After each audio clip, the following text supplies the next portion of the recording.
Hey, good afternoon. This is Caitlin Coleman, Water Education Colorado's editor of Headwaters Magazine.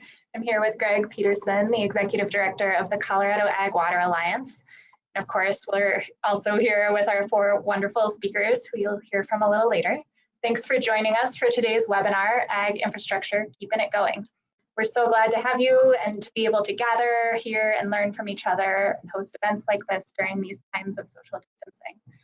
Before we get started, note that the webinar will last for 1 hour. As attendees, you'll be muted throughout the presentation. If you have questions, you just type them into the questions pane in your GoToWebinar toolbar, which should be on the side of your screen. We're aiming to have at least 15 minutes at the end of our presentation for our panelists to respond to questions.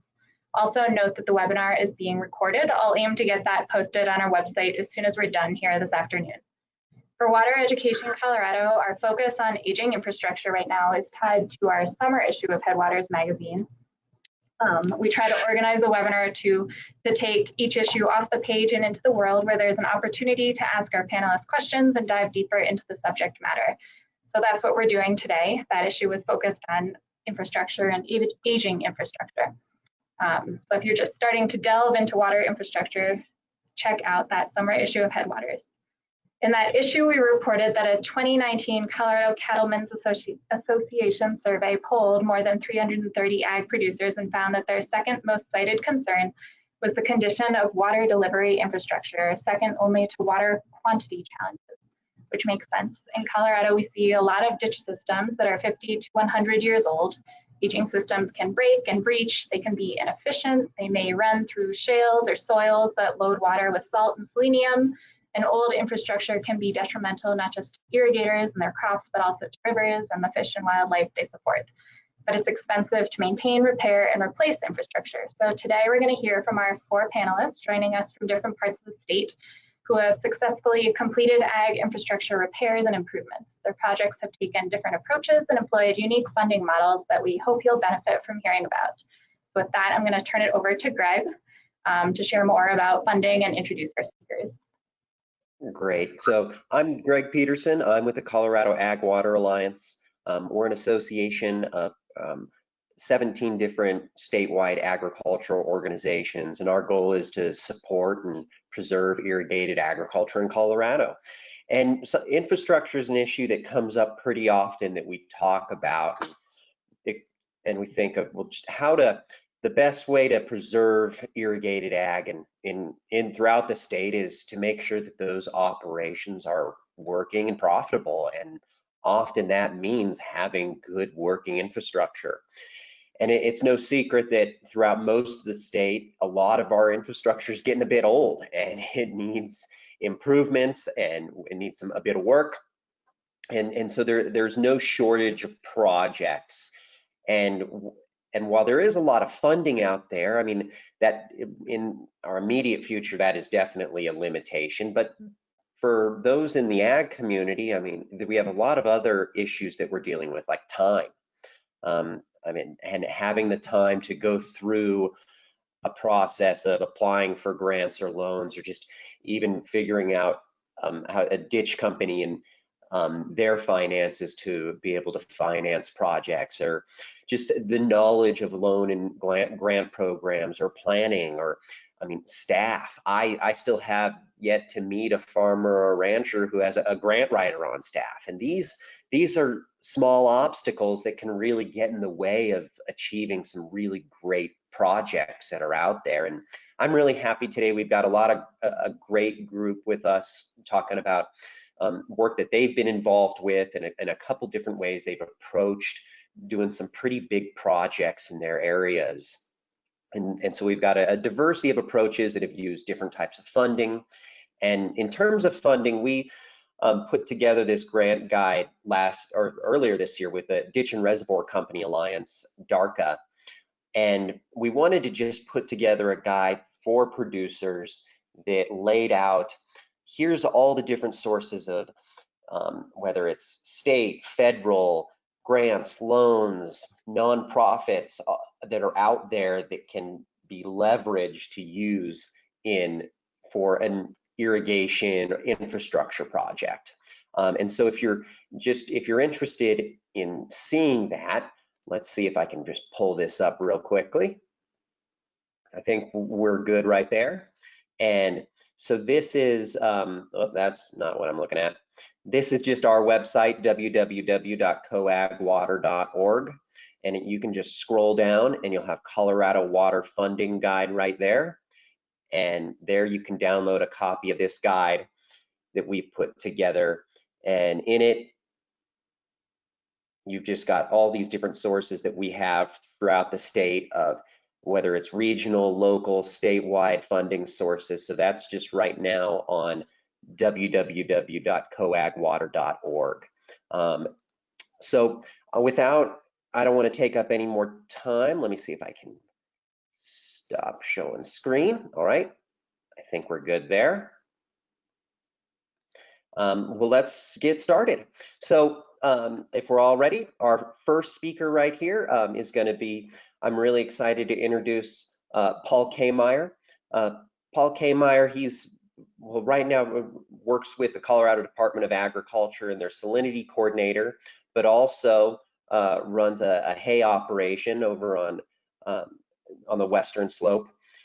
And Paul, he's been working with producers from all over the state on funding projects, especially on infrastructure projects, especially using federal funding, but also projects that have not used federal funding. And he's going to give us a lot of information about what he sees as just essential elements in getting ag infrastructure projects done. And talk about a few of those projects, but really get into the process that he's used and what he has learned. So Paul, if you're all ready, I think we're set to go. Okay, thank you, Greg. Are you folks seeing my PowerPoint just fine? Yep. Okay, so I'm seeing myself on my other screen, but not my PowerPoint. Can you help me with that, Caitlin? So anyway, I can go with this the way it is now also. So thank you for the introduction. And I was intrigued, Caitlin mentioned that infrastructure is aging. It's between 50 and 100 years old. So I personally qualify as aging infrastructure. So we hope that I can give you some pointers today. I run our family farm in western Colorado in Delta County, and for the last 8 or 10 years, I've been working on upgrading our irrigation system, both on the farm and the canals, the ditches that bring water to the farm. It's taken me 8 or 10 years to work on it. We're making good progress, and recently I took a job with the Colorado Department of Agriculture, helping other ditch companies and entities find money to pipe and upgrade their systems also. As Greg mentioned, I work mostly in western Colorado. That's my territory. I work quite a bit with funding from the U.S. Bureau of Reclamation. They have funding in western Colorado for salinity control. It's too bad because the eastern part of Colorado has salinity problems, but there isn't Bureau of Reclamation funding for that. But even though my territory is western Colorado, the Colorado River Basin, I have contact information at the end of this presentation, and you're all welcome to contact me, and I can talk with you at least for a consultation and hopefully help you get started on the right track. Now, my presentation today is focused on irrigation with surface water, and so the things that I talk about, the principles will apply to a wide variety of types of irrigation. If you are perhaps getting your water from wells and so forth, I hope that these principles will help apply to you also. Now, when we start talking about infrastructure projects, this is the view that we usually are shown. You know, putting in the project, doing the work, putting in pipe and concrete, excavators, and making progress. But I wanted to step back and instead of talking too much about designs and so forth, I want to talk about making the decision to work on our ag infrastructure and some of the steps that go through that. Because even though this is a site that we usually think about when we talk about ag infrastructure, this is the reality of ag infrastructure. There is a lot of paperwork and a lot of planning to do. And I form the opinion that infrastructure projects happen or don't happen based on a commitment to do what it takes to bring the project through.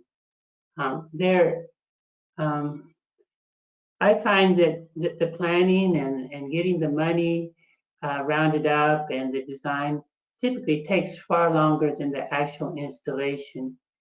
And so we're going to see a lot of this kind of stuff, these applications and forms and stuff. And, you know, it takes the courage for us in agriculture to learn new skills. None of us knows how to fill out every line on every form. Look at the third line down there, FEIN. I don't know what that means. I mean, it sounds like some foreign language. So I don't know what it means, but I can probably find out, look it up on Google or call somebody.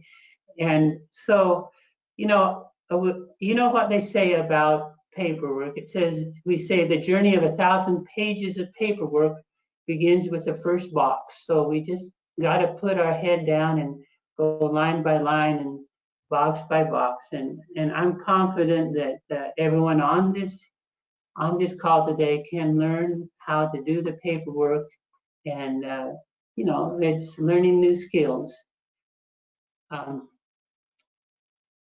So anyway, here's a photo of a happy project manager that's about ready to start breaking ground on one of his projects, and it just points out that this infrastructure work takes a substantial amount of time and patience and hours. Ag infrastructure projects are typically measured in years and not in months. So, you know, I agree, finding the money is a hassle and it's hard, but to me, that's just almost a side detail.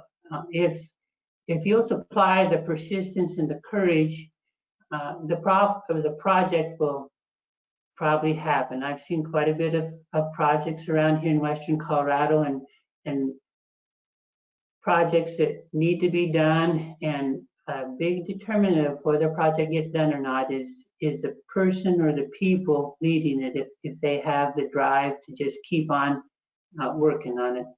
So you can add your own caption to this slide. Maybe the caption can be, take the plunge and go ahead and learn the new skills and devote the time to your ag infrastructure project. Of course, my favorite caption is, if you want to run with the big dogs, you have to get off the porch. So I encourage you to get off the porch and do what it takes to get your structure in your ag infrastructure upgraded. Now I want to not pause, but branch a minute and talk about, well, you know, Paul, I'm on a small ditch, and we have 6 or 8 people on the ditch, and we're not organized in the ditch company, and we don't get along real well. We kind of get along, but I don't know, what are we going to do if we don't even have the legal structure to do our work and to get funding and to talk with funders? So there are, in my opinion, groups like this have 2 options. They can, one option is that one individual contracts with the funders and and assumes all the responsibilities. That is not real palatable to a lot of people. Who's going to be willing to take on all the risk of financial and legal of whether the projects will get done or not? So option B might be your best choice, even though it can be pretty complicated, and that is to form your group into a legal entity. I was on a ditch. There were only 4 of us in the ditch, and we did exactly that. We formed a ditch company solely for the purpose of applying to improve our ditch. Yeah, I recognize that this is not a small matter. It probably takes a couple years out of your life to do this, and it may take that long for you folks on the ditch, everyone on the ditch, to agree how many shares each person deserves. So I don't take this lightly, but I do know from experience that funders would much rather talk with a legal entity than a kind of informal group. I want to talk some general guidelines for obtaining funding. Now that I've got you all enthused about willing to make the commitment of time and hassle and pain, and well, I better stop there. So the first principle I want to mention is that almost always the applicant has to provide some of the money for the project. It's rare to find a funding source that will pay for the entire amount of the project. But it's interesting. It's possible to get several grants and or loans from different funders for the same project. You put together a funding package for this project. For instance, there's a grant from the Bureau of Reclamation called the Water Smart, and they will pay half of it, half of the cost of the project, and then they want you, the applicant, to pay the other half. Well, that's a pretty heavy lift, but you can perhaps go to the Colorado Water Conservation Board, and it turns out the Colorado Water Conservation Board has grants that will pay 50% of the project. So you use Colorado Water Conservation Board money to meet the requirements from the Federal Water Smart, and you use Federal Water Smart to meet the requirements of this Colorado Water Conservation Board, and everyone goes home happy. That's why I spend a lot of time with my feet up on the desk, chewing on toothpicks and making phone calls and doing deals. Well, not really, but that's what I'd like my life to be like. Anyway, despite this, it's a good plan for the applicants, you folks, to actually plan on putting some money in it. It's difficult, even with funding packages, to put in to do a project without putting in any of your own money, and maybe that's fine. We all should have some skin in the game. You can likely get a loan to help pay for your part, or to fund your part. My next point is funders prefer to give money for projects that have multiple benefits for multiple groups of people. And I think one of our next speakers is going to talk about some of those multiple benefits. So, for example, if you want to put in a new head gate in the creek or the river to get the water out for your ditch, go ahead and plan on putting in a fish passage or something like that that will help other parts of the multiple benefits. Now, a couple cautions. It's very rare for a funder to add additional money to an existing grant. If you have cost overrun, you're pretty much on your own to make up the money. If you have a loan out instead of a grant, or maybe a grant and a loan, it may be possible for you to get an increase in your loan. It's hard to find money. New funders once the project is started. Now, here's a slide of some statewide available funds, and I'm not going to take time to talk about it. Since this is going to be recorded, you can come back and look at these, but these are some that I'd recommend. And so I want to encourage you that if you persevere, that you too one day will be opening up your new project, turning water in for the very first time, and it's worth it, even though it may be years. So here's my contact information, and I want to thank you for your time, and I'll turn it on to the next speaker now. Great. Well, thank you so much, Paul. I appreciate that. And who is that guy in that last picture there? Yeah, that was my father. He's 95 years old, and he was turning on the head gate for our new project. Great, great. So thank you so much, Paul. I appreciate that a lot. And our next speaker, Scott Jones, he's a rancher over on the Western Slope and also president of the Eagle County Conservation District. And he's going to be talking a bit about a very specific project that they did in their county, in their conservation district. And it was a different approach to really address how to these infrastructure projects, especially a lot of projects in a pretty large area. And so, Scott, if you're all ready to go, I'm going to share my screen, and keep on sharing your webcam, and I'll have the presentation. Okay, thank you, Greg. Hello, everybody. My name is Scott Jones. I'm up in Eagle County. I'm the president of Eagle County Conservation District. And that's one of the hats I wear. We wear multiple hats. Today, that's who I will be talking about today. This project was done the summer of 2016. So I think we started looking at this project in 2015. So some things have definitely changed out there for funding opportunities, and some of these projects have gotten started.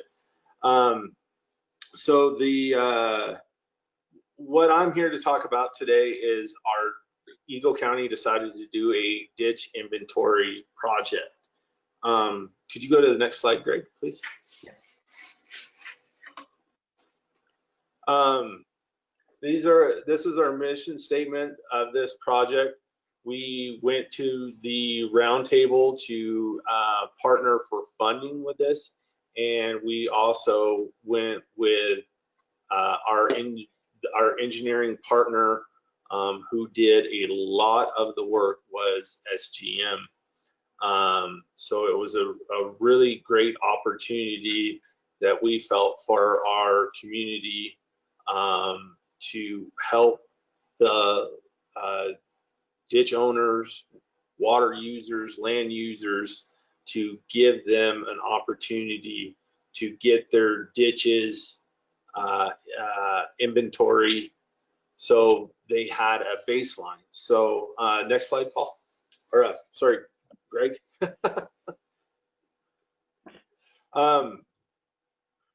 So this is the objectives of the project. Basically it was to come up with a binder for the ditch user to have in their toolbox, or water rights holder to have. We've all been there, if you're a water user, that you want to do something, but you don't know how to do it. So we felt as a conservation district, if we could help give the landowner a step up by going in and mapping,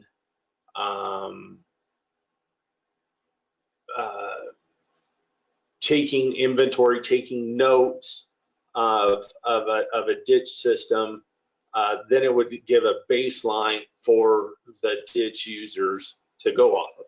Next slide. This is Eagle County. This is all the drainages in Eagle County that we started on, or well, that we were going after.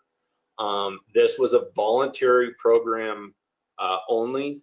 So if the land or ditch owners didn't want to participate in it, they didn't have to.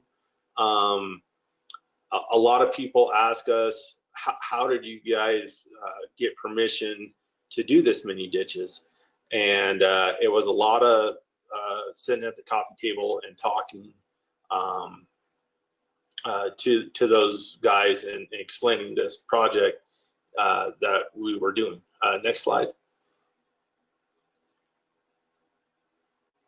So like I said, the goal was to do 25 ditches, and then to provide a map, identify ditch projects. I don't know if very many people have flood irrigated, but it is definitely challenging. Ditches are always needing to be maintained, open ditches, even pipelines need to be maintained. They do wear out. So next slide.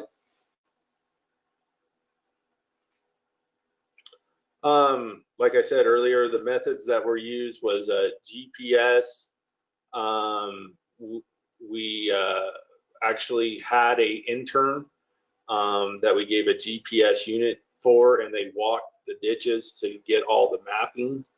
And then talking to the ditch owner, that's the main, or ditch user, that was the main method to get the information. So what they've done in the past, what works, what doesn't work, stories along that lines. I irrigate every day. I know my ditch probably better than my wife. My wife might not enjoy that, but I spend a lot of time with my ditch. So I know things that probably nobody else knows. And this is an opportunity for a person that uses ditches or flood irrigates every day, or pipelines or pivots or side rolls. It gives you a form of what you're doing. Maybe you're doing it the best, maybe you can do it a different way, and this could have been a way to help you in this project. So next slide. So this is what we gave to the this is some of the wording we put in that we gave in the binder, was the ditch owner summary report. This was really important in these binders to give to the landowner. Next slide. These were most of the ditches that we did. You can see that there's no names on this map. They're just in the drainages. We wanted to keep this information very private. This is for the landowner or ditch owner's information only. So this was a PowerPoint presentation we put together to present to the community and to people such as who's at this webinar. Next slide. This is the scoring chart that SDM kind of came up with, that the intern would walk the ditches and how she would score them. So next slide. And here is the scoring of the projects that we did. So once again, just in the drainages, no names. Here are some pictures that she took along the way. You can see the pipelines probably not in line. The bottom picture looks like a sinkhole, whether that's from a pipe or the ditch. So head gates, etc. We basically started from the head gate and went all the way to the end of the ditch. We weren't just going from the head gate to the measuring flume. we were going the whole length of the ditch and even cut ditches in between there. Next slide.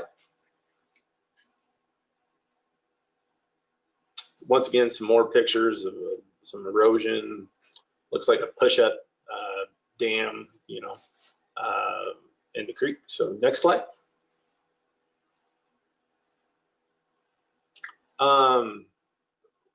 We got a lot of feedback and results. It was very positive. That the landowners really enjoyed having this binder that we put together from them or for them. And we do not, as a conservation district, we do not have a copy of any of these binders. If the land or the ditch right holder, if he wanted to share a binder with people, he can. We did not ask anybody to. So next slide. So we did 23 out of 25 ditches. I thought we did a little bit more than that, but so it was very successful. It was very ambitious. We found out to shoot for 25 ditches for our area. So,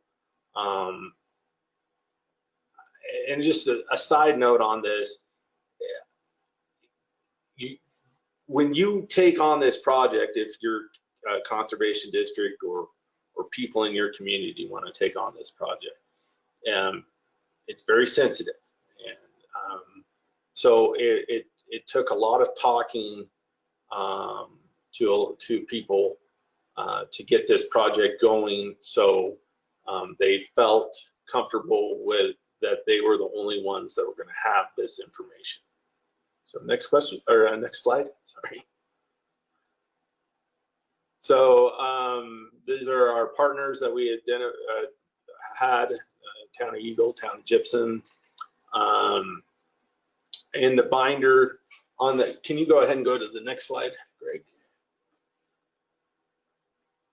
Oh, okay. One of the things that we, I didn't see a slide on this, but in the binders we put a slide or a list of funding opportunities, what some of what Paul was talking about. Remind you that this was done in 2016. The funding opportunities that are out there have increased in double. So there's a lot of opportunities out there for funding that people can go through. And one of the great things is if you wanted to put a pipeline in, instead of having to go and pay for it to be engineered, you could use this as a baseline study or a baseline start to know how many feet of pipe, what size of diameter of pipe, what would work good. It gives the ditch user, ditch owner, a step up in the right direction for these projects. So I think I hit everything on that. And also, we hope that it also kept going with the ditch inventory, these binders stay with the ditches if they change hands, et cetera, et cetera. So I just want to say thanks, Greg. Well, thank you so much, Scott. Yeah, and I mean, this same process we've seen in the Middle Colorado, the three conservation districts there from really Carbondale all the way down to DeBeck. I mean, they've been involved in a similar process. I know the Mancos Conservation District, and right now they're doing another very similar process over in the Yampa, and so it's a really good first step. I like how you characterize that. And so learn even more about your ditch than you know about your wife. So that's a really helpful process. So our next speaker, we're gonna shift a bit down to another part of the state, talk with Emma Reeser, with Executive Director of the Rio Grande Headwaters Restoration Project. And I mean, we've talked, I know Paul really mentioned this, and also Scott did too, that there's a lot of work that goes into even before you get a project on the ground. And that can be a lot to expect when you already have a full-time job farming and ranching. And that there are some organizations out there that do have similar goals and that believe in that supporting and working ag lands can help them meet their goals for their organizations. And it takes a lot of understanding and compromising and patience. And one of those organizations that done a very good job of that is the Rio Grande Headwaters Restoration Project, and that's down in the San Luis Valley in an area where, I mean, you've got some pretty acute water problems, and I'm just always impressed how well organizations and people down there have been able to work together. And here's a great example of not just of another organization that's been able to come in and provide that capacity and planning that on our own we might really struggle to put together. So Emma, are you all ready? Yeah, awesome. Thank you so much, Greg, and I'm really glad to be here. My name's Emma Reeser. I'm the director of the Rio Grande Headwaters Restoration Project, and I'm really excited to share with you some of the partnerships and efforts down in the San Luis Valley that we've helped with to upgrade infrastructure along the Rio Grande, and it ties in, you know, a lot of what Scott and Paul talked about really resonate down here as well. Just to give you guys a quick background, the Restoration Project, we're a nonprofit organization based out of Alamosa, but working across the San Luis Valley to improve the health of the Rio Grande headwaters, and really with the focus of multi-benefit perspective, looking at environmental needs, wildlife needs, as well as agriculture, recreation, and community safety. So trying to really balance all of those who depend on the Rio Grande and finding ways we can work together. And so what that looks like is really bringing together diverse partners and looking towards implementing those multi-benefit projects. And today I'm going to talk to you about a great example of this that we're just wrapped up, which is called the 5 Ditches Project, that looks at specifically agricultural infrastructure along the Rio Grande. And just to give you guys some background on the project itself, but also our organization really goes back to the late 1990s.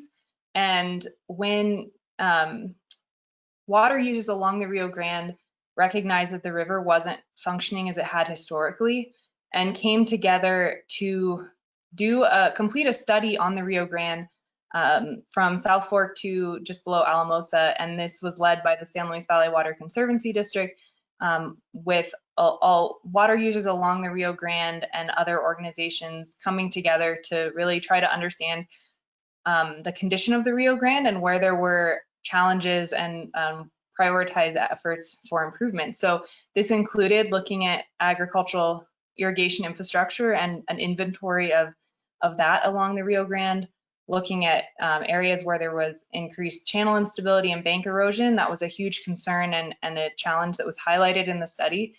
And then also looking at areas where there was degraded riparian and aquatic habitat. So those were really some of the high priority needs that were identified in the 2001 study, and that ultimately resulted in our organization, our nonprofit, being formed. But then also the 5 Ditches Project really goes back to those needs that were identified in the 2001 study. So the specific ditches that were involved in this project were identified in this planning effort that goes back, you know, to the 1990s, was finished in 2001. So again, many years in the making, and then a lot of those relationships that were formed through that planning process ultimately led to this project, the 5 Ditches Project, and also our ability to secure funding because we did have these plans in place. So just quickly, the project scope of the 5 Ditches Project looks at replacing aging and inefficient diversion infrastructure for 5 ditches, as well as stabilizing stream banks surrounding those ditches and improving riparian and aquatic habitat for each of those. And the ditches involved included a wide range of ditches listed here. We also worked really closely with Colorado Parks and Wildlife to understand aquatic needs. And then working both with the Natural Resource Conservation Service and engineering firm called Riverbend Engineering to do design and engineering for the work. And then the restoration project, like Greg mentioned, really our role as an organization was project management, facilitation, grant writing, fundraising, really helping bring the project together and to fruition for each of these partners. And so that was our role in helping make the project happen. Here is a map just to show you the location of the ditches that we were working with, really looking kind of between Monte Vista and Del Norte. And then just wanted to throw this in because I think it's interesting. It shows the diversity of the ditches that were involved. So everything from the Rio Grande No. 2 and Pace ditches, which are pretty small, not incorporated ditch companies, smaller number of shareholders, all the way up to the consolidated and the San Luis Valley Canal, these ditches that are a lot larger and have many, many shareholders. The consolidated ditch even has some mutual ditch companies as a part of their ditch. So a wide range, and each project was looked different because of that. And so this shows you guys funding, you know, it was developed over time, and really going back to that 2001 study, because we had the planning efforts that were done, we really had a big picture perspective that really helped us with securing grant dollars. The project was just under $3 million in total, and really this was put together, funding package was put together, like Paul was talking about, with a combination of state and federal grants. So we got grant funding through the NRCS, and then also through the Rio Grande Basin Roundtable and the state Colorado Water Conservation Board received a grant through the Water Supply Reserve Fund to really support all of these projects. And then also each of the ditches contributed significantly. And so I really wanted to highlight that. We worked with each of the ditches for the consolidated San Luis Valley Canal and Centennial ditches to help them secure loans through the Colorado Water Conservation Board's Water Project Loan Program. And then the Rio Grande No. 2 provided cash support through each of their shareholders. So that's a huge, I think that really strengthened our grant application, is that diversity of funding and that each ditch was contributing and invested and bought into the projects. You know, everyone was at the table and everyone was contributing, and that helped us be able to further this project and make it all come together in a way that benefited everyone and really was very able to hit on all those needs. And I think it really helped for the restoration project to be able to be that facilitator, and because we have the experience of writing grants and applying for these loans, and all that really helped streamline the process. And then just, again, part of the ability for us to get as much funding and for this collective effort was because the project had so many benefits, and really, you know, benefiting each of the ditches, each of the shareholders on the ditches, by improving diversion efficiencies and reducing maintenance for those. A lot of them included automation for the head gates, as well as new diversion structures for each of them. And then as a part of it, looking at the environmental needs. So can we stabilize stream banks around it to reduce erosion, improve water quality? Can we improve riparian condition? A lot of these ditches actually provide flood irrigation, which supports wetland habitat. And so by protecting the water rights and the diversion efficiencies, we're actually protecting those habitats as well. And then also working really closely with Colorado Parks and Wildlife to understand the fishery needs. And each spot's different. So each diversion looked different because it was tailored to making sure we were meeting those needs. And then finally, making sure if we're going to be investing this much money in these projects, making sure the diversions are safe, where there could be potential, for recreation or community safety needs and concerns. So really trying to understand all those needs. And then finally, I think just looking towards the future, it really does come down to those relationships which take time, those conversations around the coffee table, around the coffee shop, and taking the time to understand all the challenges, not only of your own ditch system, but of your neighbors, because by bringing multiple ditches together, we were able to really have a big impact here in the San Luis Valley. And then looking towards the future, really, where there's lots more work to be done, and so we're working with irrigators on the Rio Grande and Kehmeier rivers now that we recently completed stream management planning efforts, and are looking towards the future, doing some more work similar to this. So I think that's all I had to share today, but definitely want to leave time for questions at the end. So, and my email here, so if anyone wants to reach out for more details, don't hesitate. Great. Well, thank you so much, Emma. We still got one more speaker, and we're probably gonna go about 5-10 minutes over to make sure we can answer questions. So don't worry about that. Our last speaker, Robert Sakata, farmer in Brighton, also president of the Colorado Fruit and Vegetables Growers Association, and gonna focus more a bit on planning and from a ditch perspective of how you can plan to do these kinds of upgrades for your infrastructure systems. Are you all ready, Robert? I sure am, Greg. Thank you very much. Yeah, so Robert Sakata, Sakata Farms in Brighton. Emma, where are you? Come over to the South Platte. I need your help. So you're going to hear about our projects, which we really just did on our own, and I'll try to catch us up on some time and try to fly through a lot of this. This slide that you see on the screen right now is just one of the typical infrastructure river headgate diversion off of the South Platte River where we farm. But the disclaimer, I'm not an attorney. I see down that list. Caitlin, I was going to ask you, maybe next time I speak at a webinar, I'm not going to allow you to, anybody that has an email address that has a word law in it or maybe .gov, we can exclude them next time because I'm not an attorney and I don't want to get in trouble. So this is just my perspective as a farmer. And I'm going to skip a lot of this. I think looking at the audience, most people know about a mutual ditch company. I am going to mention this though, the 85-15 rule, because it's really important. Mutual ditch companies are nonprofit organizations, and they'll lose their nonprofit status if their outside income goes over 15% of their total income. And then all of a sudden, all of their income becomes taxable.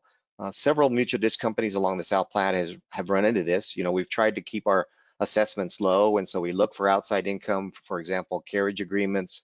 And then when we've brought in that outside income, all of a sudden we've become taxable entities, and we've lost all that benefit. So we're really trying to work with Congress. I'd invite any of you that are interested, feel free to contact me. We really want to try to change the tax code. That would help us, I think, alleviate some of that pressure as we're looking to really try to find funds to improve infrastructure. So of course, our purpose is deliver water at cost. Water is mutually shared. Unlike special districts, we don't have taxing authority. It's very hard for us to issue bonds. Typical loans aren't available because we don't have any assets, and income is really from mutual assessments put on shareholders and the board of directors. It was interesting as I was preparing for this, I'll share this real quickly with you, is technical bulletin number 982, published back in 1928. And there was a quote in it that I thought was appropriate. It says, quote, "Fixing the actual rate of assessment may be very unpleasant task for directors. If an increase over the rate for the preceding year is necessary, for protests are almost sure to develop," which is true, and especially with the ag economy that the way it is right now, pretty tough. It was interesting to hear what Emma and everybody else has been accomplishing, and I think that's really important. I'm going to fly through this because we're short on time, but anybody that's interested, really, I think it's important to look at the history of how these irrigation companies were developed. And I just included this ring. I don't have this. This is not my ring. Heaven forbid. This is actually Wade Phillips's hand. I had the opportunity to meet him, and that's the Broncos Super Bowl 50 ring. But I put that on there because, of course, it was the gold rush that brought people to Colorado. And really, I think the interesting aspect of the history is that it was really a lot of our ditch systems were built by investors looking to make money, and they soon found out that ditch companies weren't really the cash cows that they thought they would be, but literally sinkholes sucking up cash. This is a picture of our Fulton Irrigation Headworks on the South Platte River. We're a mutual ditch company. This is the new version of it. I don't have a picture of the old one. The headworks is about 4 miles downstream of the confluence with Clear Creek, serves about 12,000 irrigated acres with an annual operating budget of about $550,000. And keep that in mind. Our appropriation date is 1865, approximately 50 miles of canal runs from Henderson to Platteville. So we had to go to our shareholders and we looked at this. We said we had, again, aging infrastructure. We had some of the structure that was approaching 70 years old. The concrete was flaking, was really in bad shape. We estimated the total project cost was going to be over $2 million because, and the picture that you're actually looking at is a screening device that we actually put in as well because of all the trash and debris coming down from Denver and the allodia that was plugging up our measuring weirs and creating a lot of problems. And so it was a really tough sell, but we went to our shareholders and said, you know what, we're going to have to increase assessments by 30%. So we'll have a special construction assessment, 30% above what you're already paying and for a 30-year term. And we went out to the CWCB to get a loan. Of course, as was mentioned before, they have requirements, 1 year in reserve, and we had to have 20% cash down for the project. So really, real quickly, key points.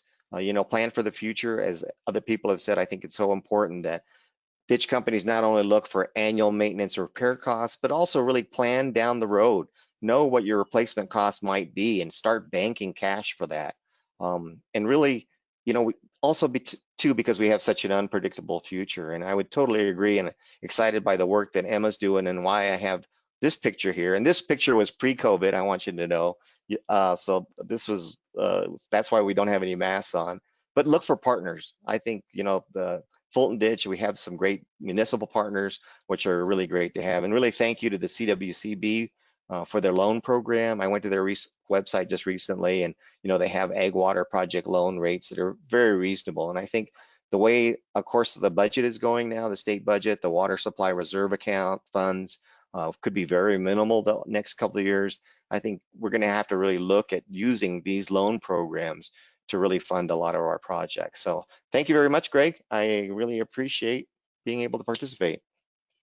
And thank you, Robert. I really appreciate that. And Caitlin, if you're all ready, you got our next set of instructions. Yeah, thank you, Robert, and all of our panelists. So I'll invite all of you guys to turn on your cameras again, our panelists and Greg, for a Q&A panel.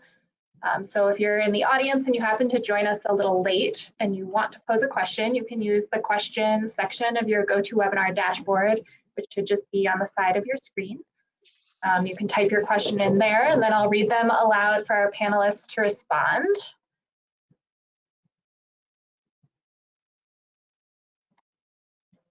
Okay. Caitlin, while you're looking for a picture, I wanted to do a shout out to Jim Pokrand. I heard that he was retiring, and I wanted to say congratulations, and we'll definitely miss you, I tell you. So thank you for everything that you've done. Mm-hmm. Well, I've got one quick question for all of, I guess we'll start with, we'll go with Robert. I want to go with you first. Is for a lot of these loan programs, who wrote the applications? So we did as the ditch company because we're incorporated as a nonprofit entity. So we were able to write actually the loan, and CWC was real helpful. Mm-hmm. And then Scott, on your project that you did through the CWCB, who wrote that application? That's a good question. I think we partnered with SGM to come up with the general idea, and then filled in the blanks. Just on a side note, I think it was a $50,000 project we went for on that. Okay. Well, and I mean, Paul, you do quite a bit on yourself, but how has it changed from like the first time you did this as a rancher on your first projects to what you're doing now? How different is that process of grants and loans? It's true that I personally have filled out quite a few forms in my day, and I think the interesting thing is that it proves that a farmer or rancher can actually accomplish that and fill it out. It was quite a learning curve for me, but I also found that the funders often like to hear from the actual ditch owner or ditch user rather than a granting, a professional grant writer. And so I think they gave me a little bit of leniency if I didn't have all the technical details just right or didn't know all the terms. As far as what's changed, the forms haven't changed very much actually, but the process has changed quite a bit. It's becoming more and more of an online process compared to paper and pencil at the beginning. Okay. Well, and then Emma, just a bit of a similar, I'm really curious with your projects that you've done. I mean, it seems like there's a lot more interest now and you're expanding this to other parts of the valley. Why do you think that is? Yeah, I think, you know, like we said, like everyone talked about, infrastructure, aging infrastructure is a huge need across the state, and that's no different here. And, you know, I think there's a lot of partners. I think the roundtable has been a huge stimulus for our basin, not just for funding, but also for these conversations. And so it's brought a lot of people together. And so with the basin plan process, and you know, we're all looking at each other's projects, and lots of ditches, you know, have come to the roundtable on their own to submit projects, and there's been a lot of great work that's been done. And so I think that that's been a really good resource for the irrigators here, because our roundtable is very supportive, and again, with like the application process, very helpful. And so is CWCB and bringing people together. And so I think there's also a little bit of there's been a lot of projects. We can see what can happen when we do come together, and that's kind of created a snowball effect of who else is out there that is also needing infrastructure improvements, and how can we make it happen for everyone. So we have a few questions coming in, mostly for Scott. So first one, can Scott elaborate on sensitivity issues of landowners? Well, sensitivity of landowners. Well, they wanted to make sure that the information that we put together for them wasn't going to be public knowledge. So it was very private. Water is an interesting conversation in the state of Colorado, and they didn't want to get they didn't want to go down a dark path. Maybe, I don't know. It just is something that landowners and water users feel, most of them feel pretty private about it. Some of them don't. So it was kind of playing the gamut of those of that line, walking that line. Well, and Scott, if I can, I know I've talked with quite a few people on this, and I've gotten that question at times too. And I think that, I mean, this is, I mean, at first we're talking about this is your income, and I mean, this is your livelihood. And I think in a lot of these other meetings, when we're talking with other stakeholders, it can be a bit uncomfortable where, well, your income's on the conversation, and that can be already hard. But nonetheless, you still have a lot of farmers and ranchers who are willing to have that conversation. And I mean, I think water and agriculture is a very complicated subject, and it's easy to get data and not really understand what's going on, but and I know quite a few people are worried about people just showing up at their property wondering what's happening. And so I think I can see why it's such a sensitive issue, but again, like I said, there's more than enough people, I think, who are willing to put themselves out there and have that conversation and explain and talk about their farm or ranch. It's just it can go haywire at times. I don't know if any of the other ranchers would like and farmers would want to comment on that one.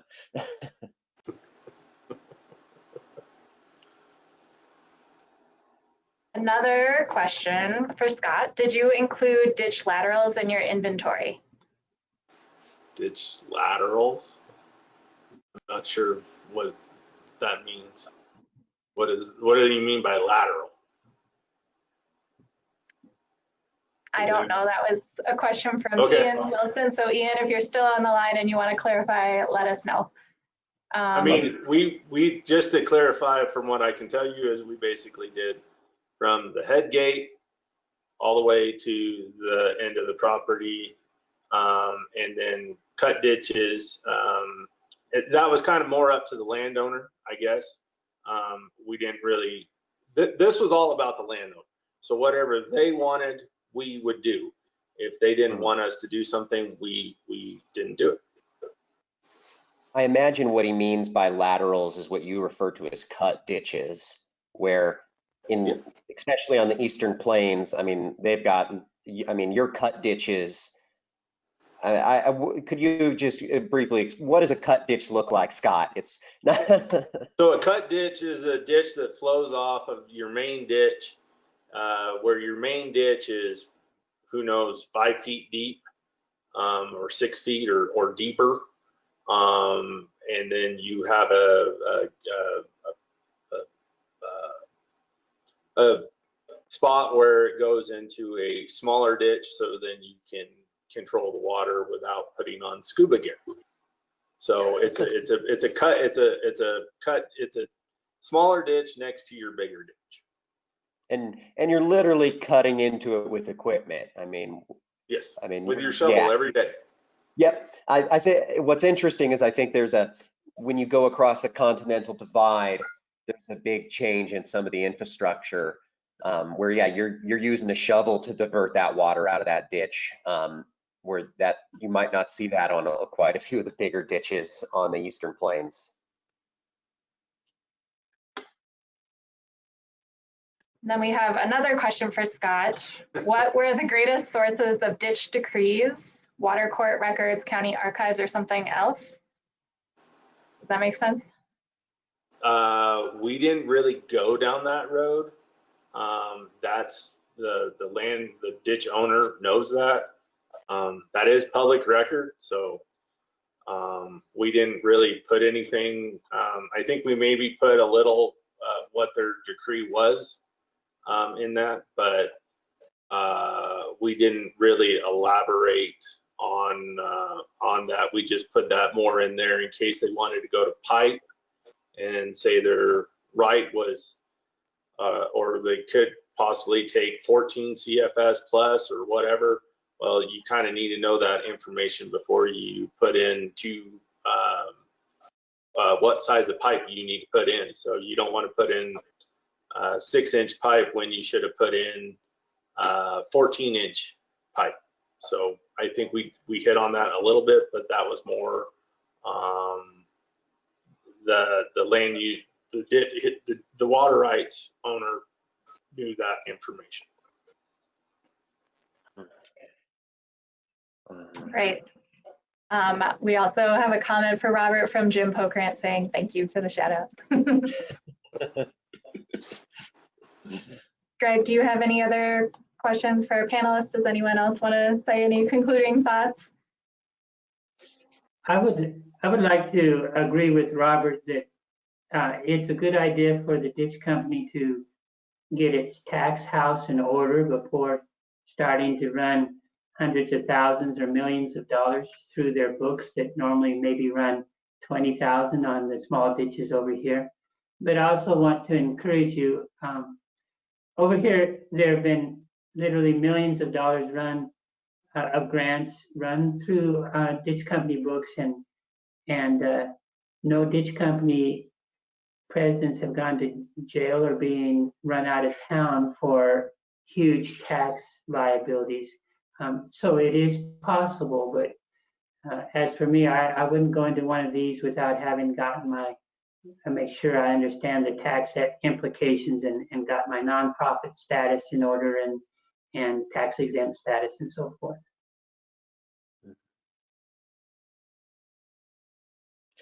All right. Well, I think this might be too big of a question, but I know Emma, I mean, I was curious, and Robert had mentioned it, is like, well, come on over to the South Platte. But where do you see, I mean, what can we do I guess in the ag community where at times it would be nice to find a partner like your organization in our area? I mean, I don't think you're setting up another branch in Brighton, but I mean, so what can our community do? Yeah, that's a great question, and I think that, you know, in terms of capacity, that's always going to be a huge challenge for ditch companies and partners and projects. And I think that while it takes a lot of time and efforts, I think getting people together, so it's not just one ditch company or one entity that's doing the sole bulk of the work, and finding ways to partner. Sometimes that makes a project more messy and complicated and take more time, but then ultimately results in more. And I do think that there's a role for where there's opportunities for nonprofits to provide that support. It's a great opportunity, but I recognize that we kind of came upon it as a nonprofit, originally doing more river restoration work, and then knowing that infrastructure needs, you can't really address the health of the river without working with irrigators. And so over time, that's kind of been something it's developed over time for us. I don't think the original restoration project founders necessarily maybe would have seen us in this role back in 2001, but it's one of those things that develops over time as those relationships are built. And so, yeah, that's definitely a tough one. And I think nonprofits can, as organizations, can play a big role where it makes sense and where those relationships can be developed. Okay, great. All right, well, thank you. Caitlin, if you, I think, any other wrap up or comments? No, great information from all of you. Thank you all for being our wonderful presenters, and thanks to everyone in the audience for your participation. As you exit the webinar, a quick survey should pop up. It's like 4 questions, I think. So if you have a chance, give us quick feedback by answering those questions. I think that's it. So this concludes our webinar. Thank you, everyone. All right, thank you, everyone. I really appreciate it.